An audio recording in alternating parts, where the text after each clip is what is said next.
ya mah lain. Pesantren teh ku saeutik cenah santrina ya Allah ya Rabb. Dilaksanakeun pesantren ka ditu. Ngajina lain ngaji amil jurumiyah, lain ngaji sorof, lain ngaji nahu, lain ngaji ma'ani bade bayan, ngaji teh digawe. Tuh angkatan taneuh, tuh bawaan batu, tuh sia itu tuh pindahkeun ka anu. Nurut we geus satahun teh geus satahun, cak lah aing iraha ngajina. Kok gaji teh kieu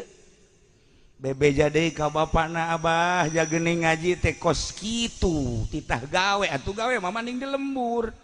digaji meureun digawe di lembur mah komo haju daftar ka AAT maka dia jadi pelayan tina teh digaji ge maling-maling kadu atuh tabah seperti eta cenah sia mah teh teruskeun kesimpulanna nama teruslah 3 tahun didinya karasa si horeng ieu ngaji teh teka caritakeun ilmu-ilmu nu digaweanana aneh ilmu teh teu kudu deui kesimpulanna mah hasil ngaji kitu we ayeuna mah mun neuleuh nu saluhureun isi nulis sahandapeun karunya nu paling hebat mun neuleuh awewe teu hayang awewe teh biasa-biasa bae kos neuleuh kadal